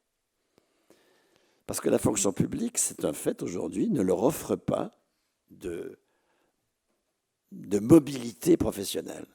Aujourd'hui, par exemple, pour un prof d'université, c'est extrêmement difficile de devenir prof au lycée. Et pour un prof d'école maternelle, c'est extrêmement difficile d'être prof au lycée ou d'être, mais reste même en étant prof, d'accord ? Alors, a fortiori pour passer à une toute autre administration, c'est très difficile. Les mobilités sont très difficiles. Dans la fonction publique, elles sont pratiquement impossibles. Qu'est-ce que disent ces jeunes femmes ? Moi, je veux pouvoir avoir 2 ans de chômage. Donc, je vais aller travailler dans le privé, le temps qu'il faut pour avoir 2 ans de chômage. Et puis, quand elles avouent vraiment leurs intentions, elles disent « Et puis, d'abord, je commencerai par faire le tour du monde. Et puis, je me formerai, et puis je ferai autre chose. Et puis, je bougerai. » Ben, ça fait partie du projet communiste, cela, bien sûr. On ne va pas imposer un contrat de travail à tout le monde à temps plein. Voilà les quelques éléments que je voulais amener pour un débat qui sera, j'en suis sûr, animé et fructueux.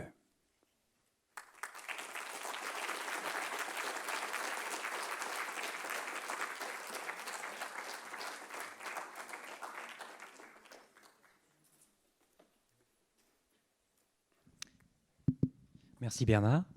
Donc on va pouvoir passer à une session de questions-réponses un peu moins de 25 minutes, avec des réponses, si possible, assez courtes.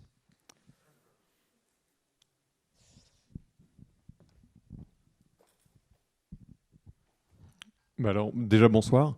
Je me présente, Victor Impaté. Je suis dans la vie, je suis salarié par la CGT en tant qu'économiste. Donc c'était très intéressant de venir ici et d'entendre toute cette présentation. Mais ce soir, je ne suis pas là en tant qu'économiste de la CGT, mais en tant que militant France Insoumise plutôt. Mais je vais quand même répondre sur ce qui a été dit sur la question du taux de cotisation, qui, c'est vrai, la hausse du taux de cotisation est de moins en moins défendue par les syndicats. Je pense qu'il faut aussi repartir d'où on... Enfin, de voir Il était pour la retraite dans le programme de FI. Mais aujourd'hui, la situation dans laquelle on est aujourd'hui, c'est 85 milliards d'exonération de cotisation. Donc en réalité, les taux de cotisation nominaux, faciaux, n'ont aucun sens. Si on prend le SMIC, 0 cotisation patronale URSSAF au niveau du SMIC. Donc vouloir augmenter le taux de cotisation sans revenir sur les 85 milliards d'exonération de cotisation dont bénéficient les entreprises, ça serait totalement hypocrite. Avant d'augmenter les taux, ce pourquoi on se bat tous les jours, là-dessus il n'y a aucune ambiguïté, c'est revenir sur les exonérations de cotisation. 85 milliards d'euros, c'est 5 points de valeur ajoutée des sociétés, des entreprises. C'est un enjeu hyper important. Et du coup, dans mon activité, je suis chargé de trouver des financements pour la retraite. C'est pas un enjeu, c'est un enjeu qui n'est pas mineur. Et effectivement, on peut se le dire, je ne trouve aucune solution de financement pour nos retraites à venir si on veut des retraites de qualité sans augmentation du taux de cotisation. Là-dessus, il y a aucune ambiguïté. Mais aujourd'hui, c'est vrai que quand on voit les débats qu'on a actuellement sur le pouvoir d'achat la question du salaire net qui se pose plus que la question du salaire brut, c'est un tabou à lever, puisque effectivement, si on veut une sécurité sociale de qualité, ça a un coût, mais un coût, c'est simplement une socialisation de notre salaire plus importante. Ça, c'était pour la partie remarque. Et pour la question, si j'ai bien compris, l'idée, ça serait d'étendre à l'entièreté de la population, enfin en tout cas des actifs, le statut de la fonction publique. Mais la question que je me pose alors, c'est qu'est-ce qui va faire, quelle va être la différence entre la production des biens et des services essentiels, les services publics actuels, mais on a parlé de Veolia, on a parlé d'autres biens et de production qui doivent, pour moi, rentrer dans la catégorie des services publics et être gérés par l'État. Et du coup, qu'est-ce qui va être la distinction dans la gestion entre ces biens essentiels qui doivent faire l'objet d'aucune négociation et qui doivent être accessibles à toutes et tous, et au contraire, la production qui est superflue. Si on prend la distinction entre les besoins essentiels et les besoins superflus, si on y croit à cette distinction, comment elle va se caractériser au niveau de la production? Encore une fois, merci beaucoup d'abord d'avoir rectifié mon propos de manière très, très juste, et d'autre part d'aborder cette question de la définition des productions.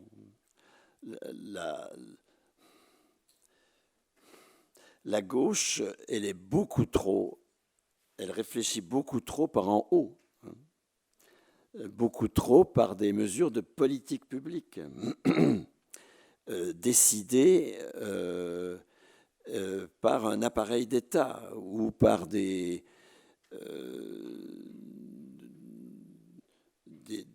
dispositifs parlementaires. Moi, ce qui m'a intéressé dans mon travail de recherche, c'est le fait que une institution, une fonction collective, pas du tout mineure, puisque dès 1947, elle représente le tiers de la masse salariale, et en 1960, quand De Gaulle commence à mettre en cause la gestion par les travailleurs, c'est plus que le budget de l'État. Une fonction collective ayant force de loi, s'imposant par la loi, ce qu'on appelle l'État précisément, a été gérée par les travailleurs eux-mêmes. Et donc, des définitions de choix du mix énergétique, auquel je ne connais rien, donc il ne faut pas me poser de questions là-dessus, j'y connais rien, mais je veux dire, des définitions de ce genre, il faut qu'elles soient évidemment prises par des institutions collectives ayant force de loi, et donc dont les décisions s'imposent. Mais nous avons l'expérience d'une telle institution, qu'une telle institution peut être gérée par les intéressés eux-mêmes. C'est ça le point central. Et là, je n'ai pas de réponse parce que je ne suis pas spécialiste de sociologie des organisations, etc.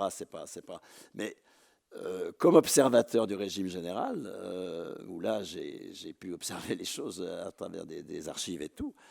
Alors, dans des limites, les limites, à l'époque, on n'imaginait pas une autre forme de participation que représentative, donc c'est des élus, on peut peut-être trouver d'autres formes aujourd'hui, tout ça je n'y connais rien et je ne me hasarderai pas à faire des propositions là-dessus, mais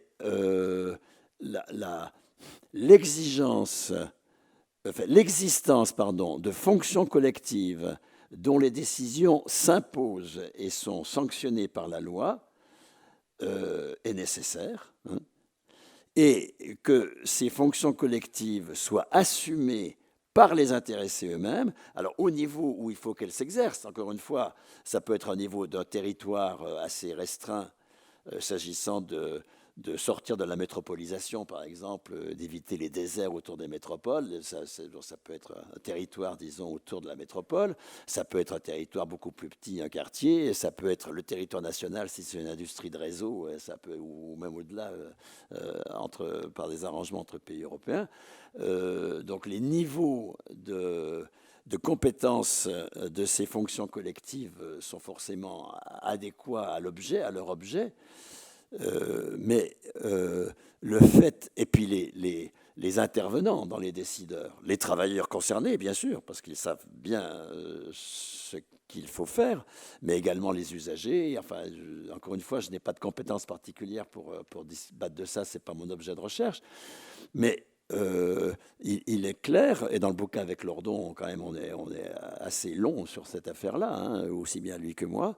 Il est clair que, et c'est ce que nous appelons l'État communiste, hein, non pas le dépérissement de l'État, moi je pense qu'encore une fois, c'est vivre sur une vision du communisme comme ciel, dans une espèce d'anthropologie enchantée. Non, nous aurons besoin d'un État, mais un État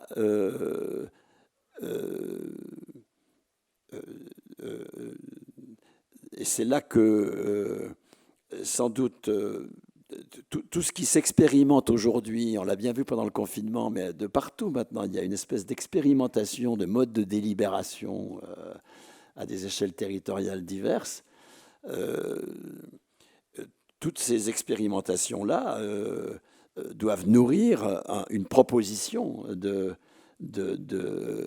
lieux de décision et de composition de ces lieux, de ces assemblées, enfin, je ne sais pas comment les conventions, enfin, je ne sais pas quoi.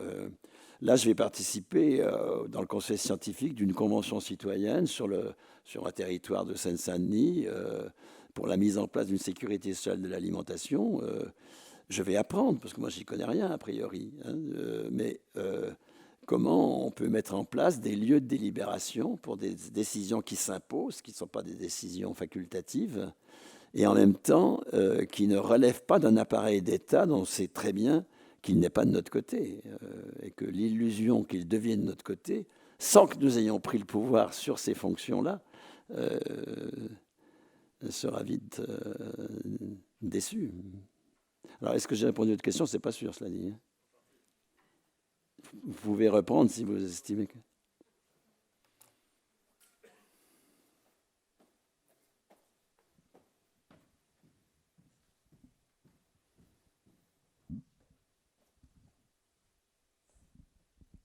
Bonsoir. Je vous remercie de votre intervention qui m'a permis de réfléchir beaucoup et qui ouvre des portes pour la pensée critique. Je suis aussi militante France Insoumise et je dois dire que je n'idolâtre pas du tout Jean-Luc Mélenchon. Je le remercie simplement de m'avoir redonné un jour envie de refaire de la politique. Et je pense que...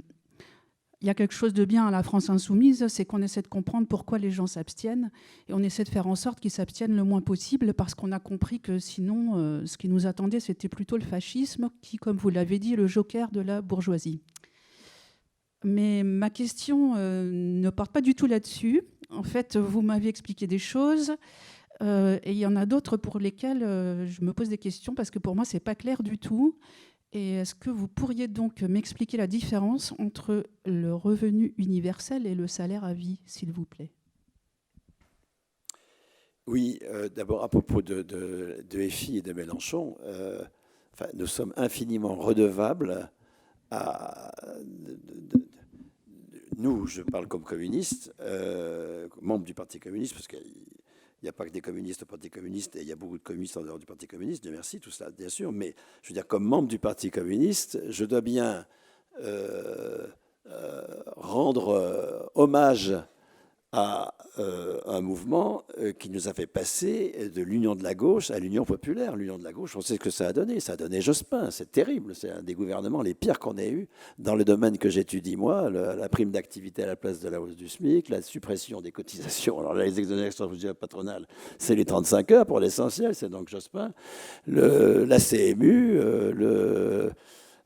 j'en passe parce que on n'en sort pas. La CSG à la place de la cotisation sociale santé, enfin, des salariés, etc., etc. Enfin, c'est un gouvernement de gauche plurielle absolument dramatique.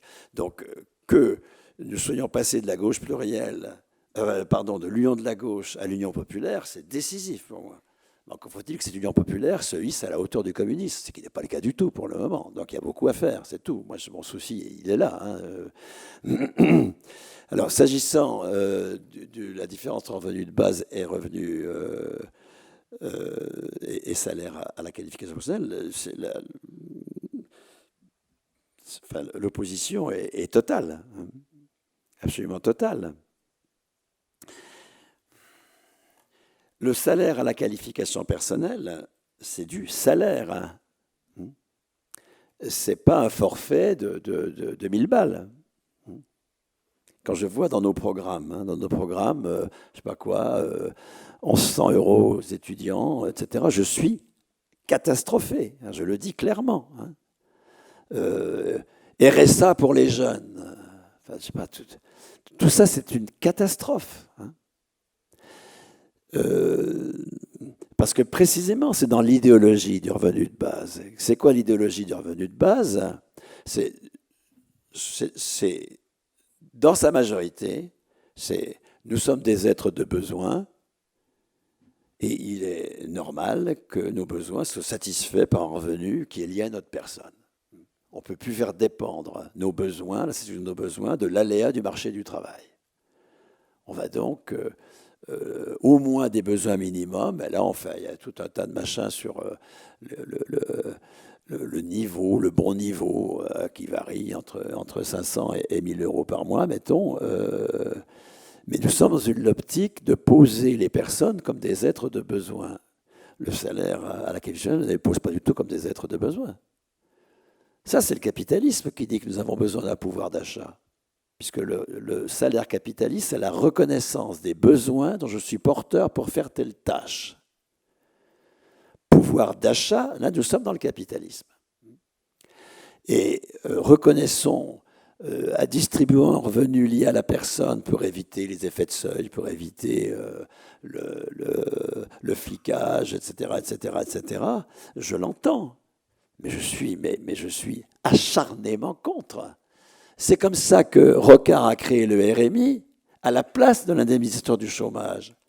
Enfin, pour avoir travaillé la question, je peux être assez péremptoire. Hein. Vous avez, en 1979, la convention UNEDIC qui est la plus favorable. Hein. Vraiment la plus favorable, qui va ensuite progressivement se réduire. En termes de niveau et de durée de l'indemnisation des chômeurs. Le chômage économique, c'est 100%, par exemple, du salaire de référence, etc. Hein, pendant au moins un an, enfin, etc. Bien. C'est si favorable qu'en 1982, le patronat dénonce la convention. C'est Bérégovoy, qui est ministre des Affaires sociales à l'époque. À la place de la convention qui n'a plus d'existence, il fait des décrets. Ces décrets inventent l'ASS. C'est-à-dire il invente le lien entre la durée de cotisation et la durée d'indemnisation, qui va être complètement formalisé par l'accord désastreux de 2010 entre le MEDEF et la CFDT. Un jour cotisé égale un jour presté. Enfin, c'est un scandale inouï. Hein. Et donc, dans la limite de 2 ans, hein, si vous avez cotisé 20 ans, vous n'avez pas droit à 20 ans de chômage, hein, bien sûr. Et donc, l'ASS, c'est-à-dire que si on n'a pas cotisé suffisamment, mais un petit peu quand même au cours des 10 années précédentes, on a droit à une allocation spécifique de solidarité. Une fois qu'on a épuisé les droits qui sont en fonction du salaire, on a un forfait. Et à partir de cette invention de l'ASS, qui est une régression considérable par rapport au dispositif de 1979, Rocard va encore aller plus loin en disant « Mais non, ce n'est pas des chômeurs, c'est des pauvres qui ont droit à un revenu minimum. Ils n'ont pas droit à du salaire. Ils sont trop loin de l'emploi, il faut d'abord qu'ils s'insèrent. » Vous voyez, là, on est vraiment dans le mouvement inverse de celui que j'ai décrit comme étant celui de la CGT au cours du XXe siècle, conquérir, ce qui est toujours d'ailleurs son mot d'ordre, hein, dans le nouveau statut de travail salarié. Hein, je me souviens d'une réunion de Maryse Dumas qui avait en charge le dossier à l'époque, en 2007-2008, à Montreuil, une réunion nationale, où elle dit « la qualification doit passer du poste à la personne ». C'est clair, hein, la qualification doit passer du poste à la personne. Au cœur de la sécurité sociale professionnelle de la CGT. Posée en permanence comme le cœur de la revendication et qui ne fait l'objet d'aucune mobilisation. Alors que c'est le cœur de la revendication. Il faut s'interroger sur le pourquoi de cela précisément. Parce que nous continuons à poser le salaire comme le résultat d'un travail préalable. Le salaire, ce n'est pas un droit préalable au travail. Non, non, c'est le résultat. Et du coup, ce qui est préalable au travail, ça va être revenu minimum. Ah ben oui, ça d'accord, revenu minimum. Mais là, on est dans la logique capitaliste. La logique communiste, c'est d'inverser le rapport entre salaire et travail. L'inverser. Je ne suis pas... Être communiste, ce n'est pas être fier de gagner sa vie par son travail.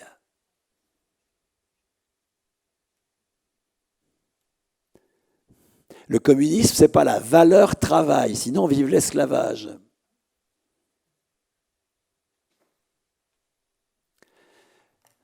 Le communisme, c'est la conquête de la souveraineté sur le travail. Le travail n'a de valeur anthropologique que si nous sommes souverains, si nous travaillons selon notre déontologie, si nous travaillons sur des objets que nous avons décidés collectivement, et non pas qui nous sont imposés contre nous. Là, bien sûr que nous réalisons, aussi bien comme individus que comme espèce humaine. Bien sûr que la souveraineté sur le travail est le cœur anthropologique du genre humain.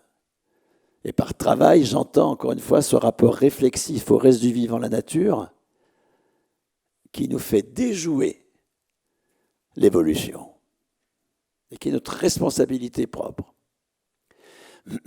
Je suis contre les sociétés d'activité, je suis pour une société du travail. Mais une société du travail dans laquelle nous sommes souverains. Et ça passe par... Mais d'abord dans nos têtes, parce qu'on a un gros problème idéologique. Ça passe d'abord dans nos têtes par le fait de sortir de l'inversion capitaliste, de remettre sur ses pieds la production. Pour qu'il y ait production, un seul préalable, la distribution de salaire, qui va permettre aux travailleurs de travailler. Et produire de l'investissement, encore une fois, produire des machines, concevoir des logiciels, extraire des matières premières, etc., fabriquer de l'énergie, il ne faut pour cela que du travail. Nous sommes contre le profit, mais nous ne sommes pas contre l'investissement. C'est-à-dire, nous continuons à penser que il y a un moment spécifique qui est l'investissement, qui suppose un financement spécifique préalable à l'acte même de travail. Mais non, l'investissement, c'est du travail. Et le préalable à tout acte de travail, c'est que les travailleurs disposent d'un salaire. Donc le salaire, le salaire à la qualification personnelle, c'est le salaire à la fois pour tous et pour tout. C'est le salaire comme cœur de l'investissement. C'est pas simplement c'est le salaire comme cœur de la citoyenneté.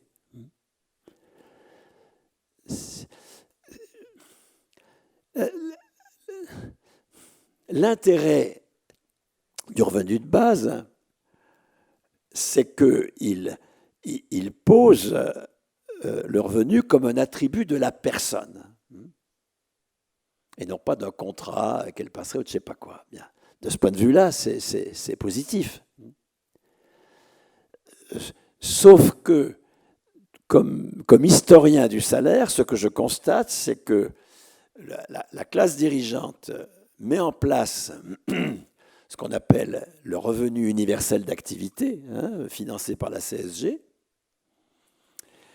Ce revenu universel d'activité financé par la CSG, c'est, comment dire, le filet de sécurité absolument nécessaire pour détruire le salaire à la qualification. Tout l'enjeu pour la classe dirigeante, c'est d'en finir avec le salaire communiste tel qu'il a été construit. C'est pour ça que ceux qui sont pour l'abolition du salariat et du salaire sont des irresponsables. C'est la classe dirigeante qui veut abolir le salariat et le salaire, bien sûr.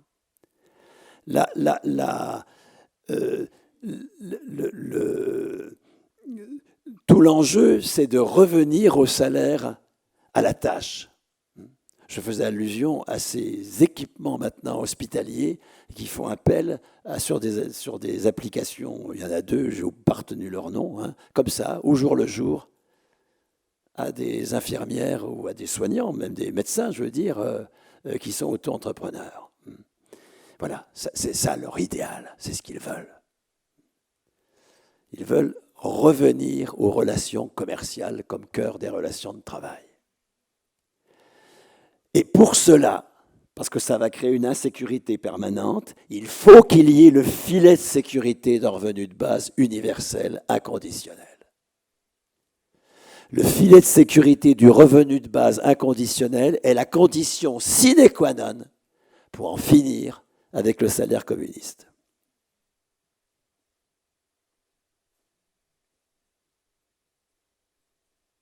On a le temps pour une dernière question, peut-être d'un étudiant ou d'une étudiante.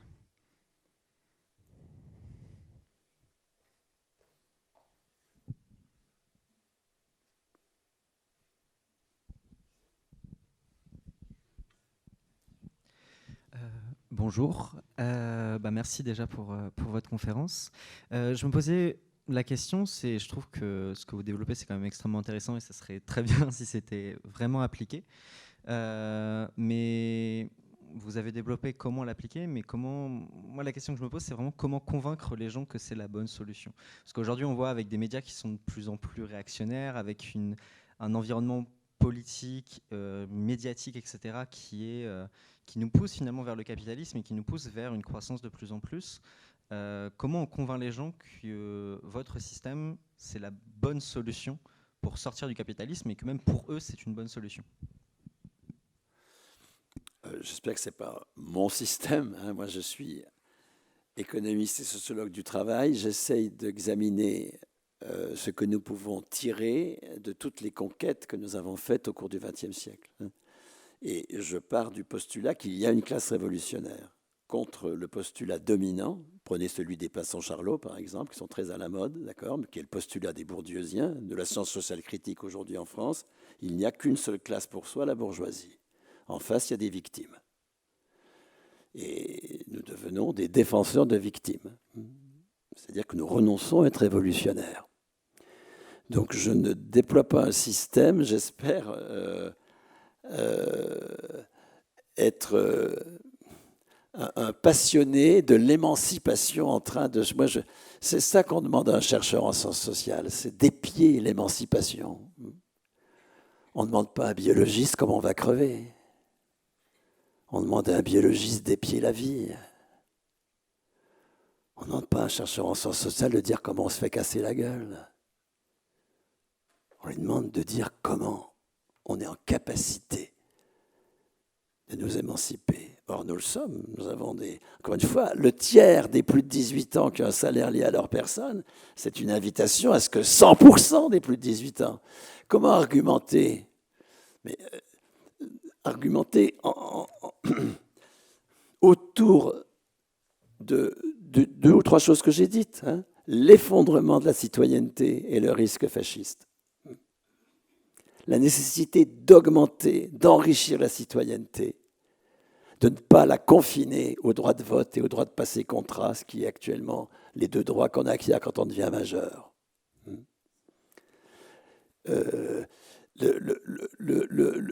Argumenter autour de la rupture écologique, absolument impossible tant que les droits dépendront du contrat de travail. Encore une fois, je ne ferai pas la morale écologique à des gens qui défendent leur emploi, fût-il de merde, dès lors qu'il est le support de leurs droits. Jamais je ne me permettrai de contester leur bagarre. Je sais la difficulté de se battre. Or, pourtant, leurs bagarres sont, d'un point de vue écologique, nocives. Donc, il y a une urgence. Et nous ne sortirons de là. C'est assez facile à argumenter, je pense, ça. Seuls des droits attachés à la personne nous permettront de sortir de l'impasse écologique dans laquelle nous sommes. Le fait de partir de l'amour de bien travailler, ce qui est d'ailleurs dans les positions de la CGT, de partir du travail concret. À partir du travail concret. Aujourd'hui, il faut un déplacement de l'action syndicale vers la souveraineté sur le travail concret.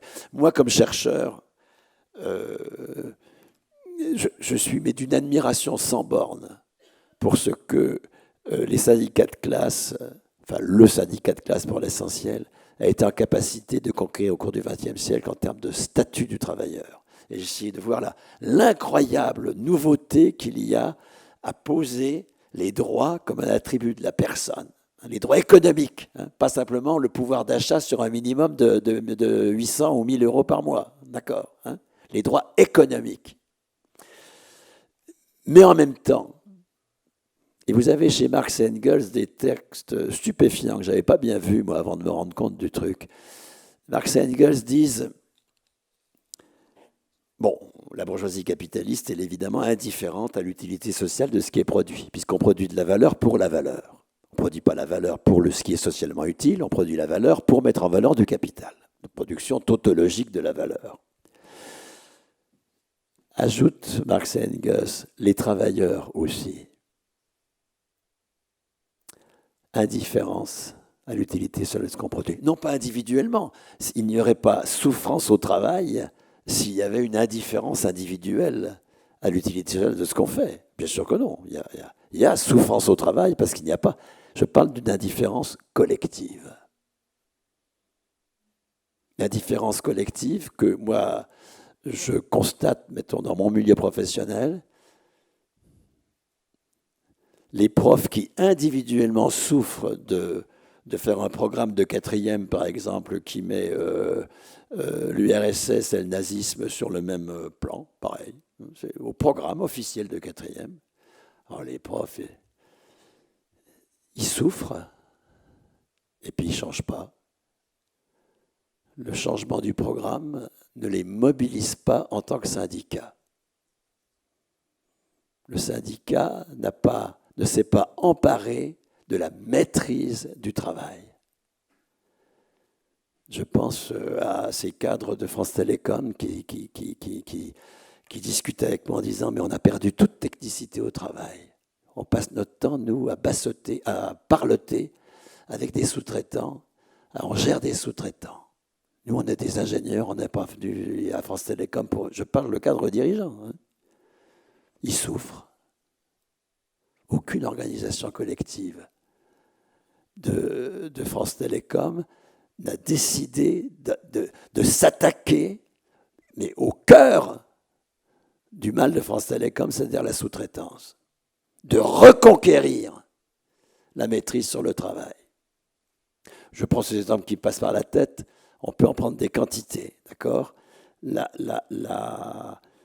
question de la mobilisation collective pour ne travailler que selon notre déontologie doit devenir le cœur de la bataille syndicale. Et c'est sur quoi on s'appuie, mais on s'appuie sur le constat que le temps que passent les syndicalistes à gérer la souffrance au travail, ils passent un temps fou à gérer la souffrance au travail, est un temps qui certes est individuellement utile, il y a des situations individuelles qui sont sauvées, mais ça ne change pas le schmilblick, d'accord ? Et là, tout le monde s'en rend compte, tout le monde le sait. Donc il y a un moment où l'aspiration à bien travailler, l'aspiration à être souverain sur le travail, qui pour moi est vraiment au cœur anthropologique du genre humain, si on s'appuie sur cette aspiration-là, plutôt que de gérer la souffrance au travail, plutôt finalement d'accepter, je pense à cet ouvrier d'État de l'Arsenal de Toulon, un type mais vraiment infiniment respectable. Moi j'ai un respect infini pour tous ceux qui se battent, vraiment, qui laissent leur carrière, en fait, etc. Enfin, ce sont des gens admirables. Qui dit, moi, je passe mon temps à distribuer des tracts disant que la défense nationale ne doit produire que pour la défense nationale. Évidemment, je fabrique des exocètes. Vous voyez, évidemment. Voilà, c'est la question. Tant qu'on se bat pour que la France ne vende pas d'exocètes à Israël, ça c'est dans le tract qu'on distribue à l'entrée de la boîte, et qu'on rentre dans la boîte pour fabriquer les exocètes, il y a un problème.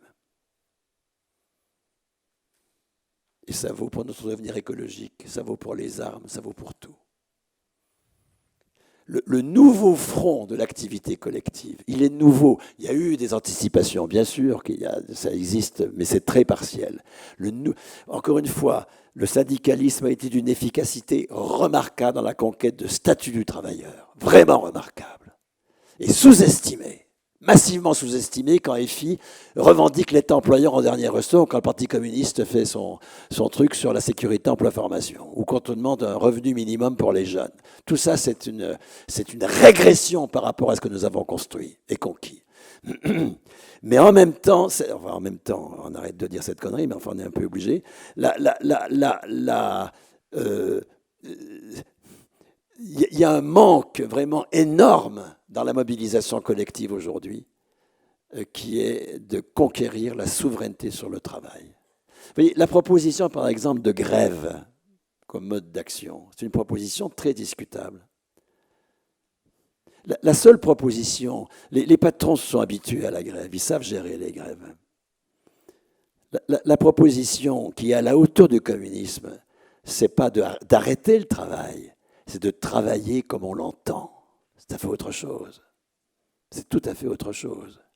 Et ça suppose une sacrée organisation collective.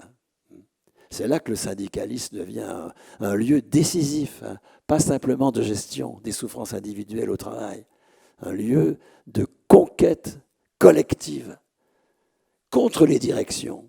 Par exemple, de faire des logiciels qui, au lieu de complètement enfermer le travail des professionnels. Les professionnels du front office, par exemple, ils n'ont plus aucune capacité de manœuvre. Ils appliquent un logiciel qui leur impose toute négociation. Il n'y a plus de négociation avec l'usager, c'est fini. Bon, plutôt que d'inventer des logiciels qui nous corsettent dans le boulot, les logiciels sont nécessaires, mais inventons collectivement des logiciels qui nous libèrent dans le boulot, qui nous aident dans le boulot. C'est autre chose. Et ça, c'est le rôle des organisations collectives des travailleurs maintenant, contre les directions. En s'appuyant, vous me dites, mais sur quoi on s'appuie? Sur l'amour du travail bien fait.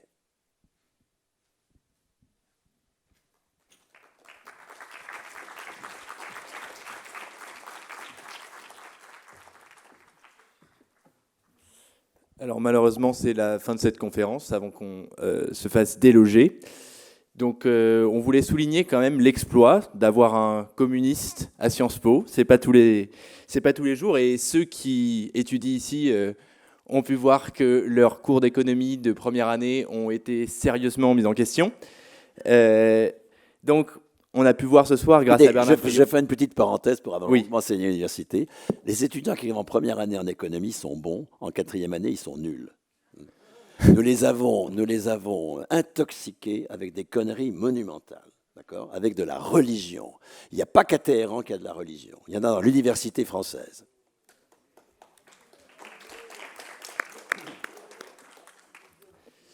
Donc voilà, on a pu voir ce soir qu'il existe une alternative. Julien a rappelé en introduction la nécessité anticapitaliste. On dit souvent que la gauche veut tout détruire, mais ne propose rien. Bernard a montré ce soir que l'on peut imaginer un nouveau cadre économique, de nouvelles institutions, encore mieux. Les bases d'un futur désirable sont peut-être déjà là. Le travail, la monnaie, le salaire ne sont pas nécessairement capitalistes. Alors on a envie de rêver, de faire voler en éclats le marché du travail pour que les personnes ne soient plus soumises à l'aléa capitaliste et à l'autorité de l'employeur. Il va falloir également étendre la sécurité sociale plus loin que la simple santé, libérer les travailleurs indépendants du marché des biens et des services. Donc merci à tous d'être venus. Vous pouvez, Romain et Julien vont les amener, acheter des livres de Bernard Friot pour aller plus loin dans cette réflexion. On a un partenariat avec la librairie Belle Image. Donc merci Bernard Friot et merci à tous d'être venus.